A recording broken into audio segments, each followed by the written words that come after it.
Whenever I'm speaking in a room, it's usually about 50% of the people ask for a budget. And then out of those people, 50% actually get the budget. Because what do you usually hear from the prospect when you go, what's your budget? I don't know. You tell me, right? Like, I don't know what to spend. And there's two ways to get it. Okay. And we would get it 99% of the time. So the first way, and it has to go with your personality. So sometimes you may not want to do this, but I'd be like, oh, I love working with people that don't have a budget. So we don't have to worry about money. We could do all kinds of cool things. And then I would kind of smile a little bit because they'd be like, what? And I'd be like, no, I'm just joking. I need to know some kind of range. And now here's where people mess up when they do a range. They start small and go high. And if you do that, we're programmed to remember the first number. So if you go like, are you trying to say around $1,000, 10,000, 100,000? They're going to remember the 1,000. So I literally do what I call the reverse auctioneer. I try to start really high. I go, are you trying to stay around $1 million, $100,000, 50,000, 10,000? What's the range? So I know if we can help you out and what I can actually walk you through.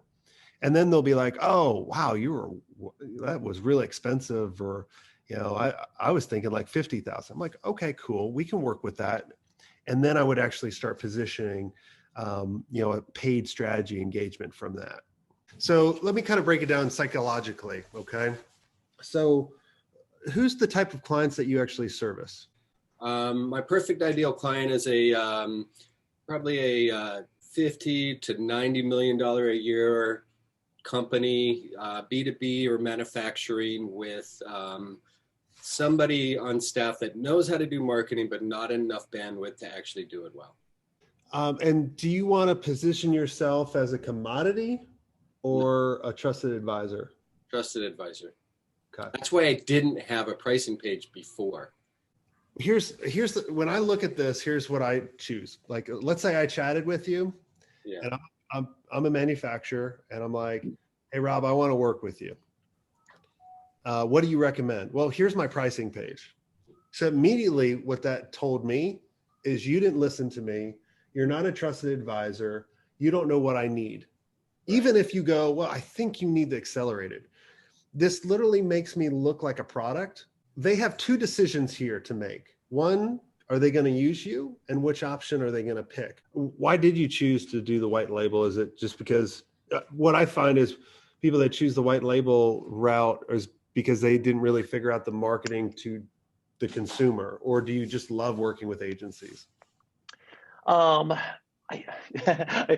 think you're right on the first point. I think that if we get the content and the marketing direct to consumer, maybe we don't need to do the agency. But I think that like in the meantime, it's a good way of like having stable clients and not the constant churn, I guess. So if it's an agency client, maybe they have multiple clients and that kind of fills up our because it is a subscription service, and I think that with the individuals, they're probably like more likely to like use it for a small amount of time and then kind of phase out potentially. I have one suggestion that you could probably do right away. Would you like to make at least another $1,000 without doing any extra work? Okay. Okay. Change the $9.95 a month to $9.95 every 4 weeks. Yeah, that's smart. Definitely. So you get an extra billing cycle in there. Oh, that's a new one. Mm-hmm. I like that. Yeah, not many people know about it. And because, people are as long as you're upfront with them, you'll be like every 4 weeks. Some months, there's 1 month in there that you'll get 2 billing cycles. Typically, when I hear someone having a long sales cycle or a closing rate at that percentage, I tell them it's because you're selling marriage right off the bat. And what I tell our clients and other agencies, I say, develop a foot in the door offer. Mm-hmm. So maybe you meet with them for an hour, 2 hours, and you develop a high level blueprint for their PR. You sell that for $1,000, $2,500. And you tell them, there's 3 possible outcomes. You'll love the plan, and then you can go execute it yourself. You'll love the plan and you want our help, which is the most common. Or third, you hate the plan, I give your money back. And what this will do is your sales cycle will be cut in almost 4 times. Like it literally will go from 120 days to like under a week. And your closing percentage will go way up. And then when you do this, when someone actually pays you something, they're 20 times more likely to engage with you later on. And so what I would do is I would do a foot in the door. So we did this with one of my first clients that came to me. They were an SEO agency selling $5,000 a month retainers. And what we found was typically in 6 months they would leave. So basically they're only making 15,000. And their sales cycle was long and all that kind of stuff. And their closing rate was, so I said, let's do a foot in the door offer, the 2,500. And then from that offer, we're going to point out something that they actually need to go do. And then what we would say is from that, we'd be like, oh, it's going to take 3 months. And I asked them, I said, how long does it take someone to typically at this time to see some major return on SEO? And they was like, well, 2.5 months. I'm like, cool. So let's do a 3-month project to fix this issue. And then before that project's done, we're going to position a retainer. Now, what he's doing is from the 2,500 to the project, and we came up with 15,000 for the project, which is basically the same pricing, 5,000 a month for 3 months. But here's where it changed was when the client started getting some success from it, then we were able to position the retainer at $8,750 a month, and for a year retainer rather than month to month, right? Which is easier to sell. And so now every engagement that they brought in at that time was well over 100,000 versus 15,000. I get overwhelmed by all the services that you offer. So I think agencies really need to lead with the problem or the solution that they're right. Like I see this as services. And so I look at it as a commodity versus talking about what are the problems and who do you actually help? Rather than talking about, right, like we deliver full set integrated digital marketing services for startups and businesses. See the startups, and I think that's a struggle with a lot of agencies. And once we realize who we want to actually go after and be specific, is it personal injury attorneys? Like if you go to, do me a favor, go to this website, go to rankings.io. This is a client of ours.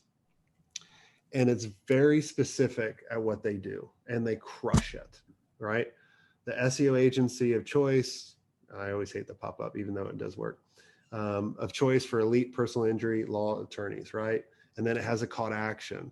So we know exactly what they do, right? It's very specific. It's not overwhelming.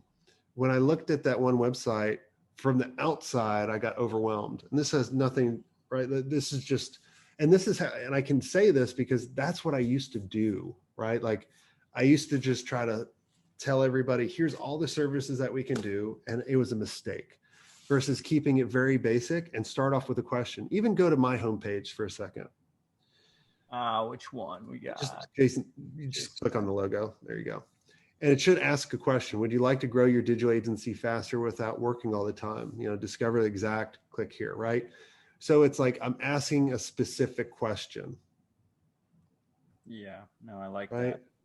that. And then I have call to actions. And then even down here, like agency mastermind or agency course or proposal template or agency evaluation, it's more leading with a solution for them rather than list out a whole, like a Mexican menu, right? Like that Mexican restaurants stress me out, or like the American diners, right? They just have so many options. I don't know where to start. Unless you're burying that page for SEO, you know, and you need to say those things like Atlanta web development or Chicago web development, that kind of stuff. I understand that, but it's about asking the right questions to determine what you can measure, right? So it could be like if they're not going to tell you how much sales they got, well, how much is a lead actually worth to them? How much is an impression worth to them? So if you can maybe list out a step 1 through 5 of what should we do to consider raising prices? Are we in a position to raise prices? If so, what are the first couple things to do to get a pricing range done? One is just look at the quarter of the value that you've provided to the clients, and then divide it up into whatever acceptable number you want. And then if you can't figure that out, then you need to ask yourself, like, Rob was asking, like, maybe I have the wrong clients. And it's better now to position now than later on. Never just wait, later on. And then once you determine that value, then it's all about raising those prices for the new ones coming in, and setting like my kids go to these schools. Whenever I'm picking my kid up from carpool, it always has like this thermometer of going, we're at this funding, or 80%, like, donate a little bit more of your money, stupid.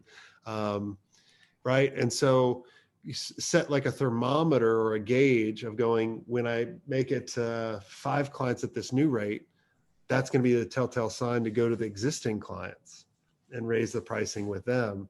And whenever you do that, that needs to be a conversation. You need to go, right, and be fully, that's why I said, do it with new clients coming in. And so if you lost all your old clients, it's perfectly fine. But most of the time you'll keep 50% of them, which will make up the difference of the ones you lost, but now you have to do half the work. And then now your team has that much more resources to allocate to other stuff, bringing in a new business. So those are the steps I would go through, and just keep doing that every quarter, or at least every 6 months.